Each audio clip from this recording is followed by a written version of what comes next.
Welcome back inside the TEP Showcase here. This weekend we're doing some interviews to bring you on the ice and off the ice look at things. For example, I have Jeff Veillette here from the St. Michael's Buzzers.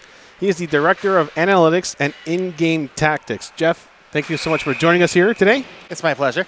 So, Director of Analytics and In-Game Tactics, what exactly does that entail? It's a lot of things. It's getting to games, watching players, trying to compile as much information as we can on them. Really, it's a lot like scouting.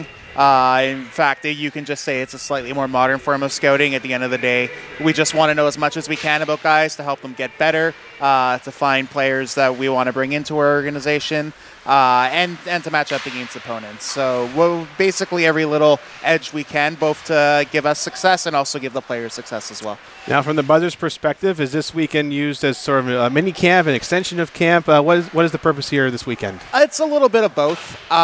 We've already had our early rookie/development camp. I think we had that in May. So some of the players that we have playing for us were in that camp. Some of them are guys that are kind of in our system or are guys that we've just kind of looked over for the past little while. So it's a chance for them to kind of get into the groove of things, kind of a way for us to get a feel for some of them as well and get them into a more practical environment. So it's a good little setup for us for sure. Now, in your development in your involvement with analytics, do you find as you develop more information on players, maybe now NCAA schools or U Sports schools, that next step is looking for more of that information? We haven't really kind of crossed that bridge yet. It's a relatively new project. We're entering our second season of doing it, but it wouldn't surprise me. At the end of the day, it's something that's established itself in the game. The NHL's had it for over a decade now, and you're starting to see more leagues, even down to the really young levels, start to adapt it. So I have a feeling that'll be something that schools will be paying attention to, other leagues will be paying attention to. Anything that you can get on a player is going to be good research for any team. So I would consider that as part of the equation as well. Now, I haven't gotten into the whole analytics thing. I'm certainly interested in it. What got you involved? What got you interested in it?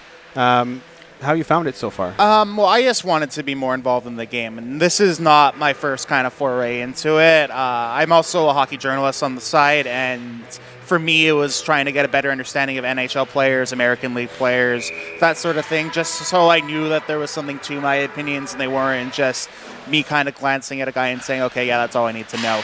As for how things went with St. Mike's, I was doing a project at the start of the year on the AHL's Toronto Marlies, because there's not a lot of data in the American League yet, and honestly, St. Mike's is a very close team to me geographically. I live down the street from them. I wanted to test out some new tracking stuff that I was doing. I went to one of their games. The staff was very curious to what I was doing, and it just was a partnership that blossomed from there. So it's cool to see it in an environment like this where there's not a ton of data for us to work with. And I think that it's a really untapped market for it. With it being a young project, what has the process been like so far? I mean, without going to specifics, what have you discovered? We were just looking for guys who play the way that we want them to play. At the end of the day, it's not like there's a magic potion stat that's going to tell us who's good, who's bad.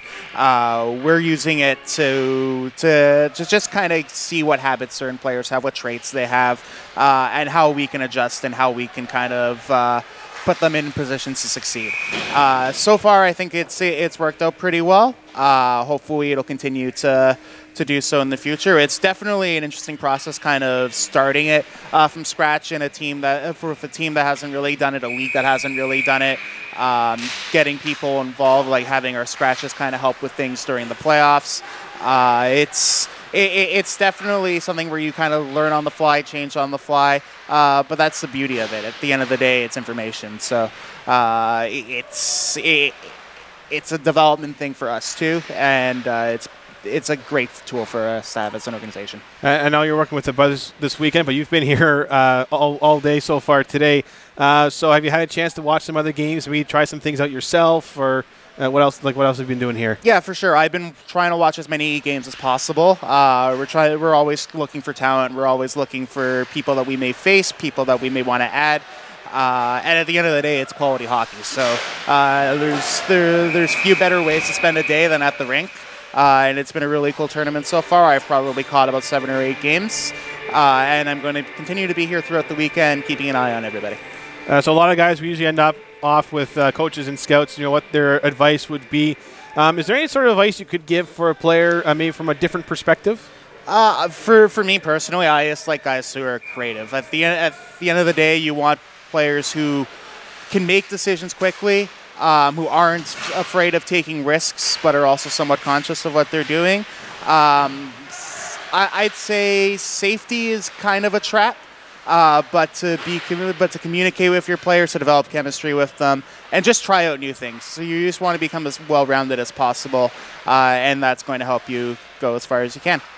Well, Jeff, thank you so much for taking the time for us here today. I hope you enjoy the rest of the weekend. Enjoy your time here at the tournament. There's a whole lot more games on Saturday, so I'm sure you'll probably collect a lot of information. Thanks for having me. It's a ton of fun.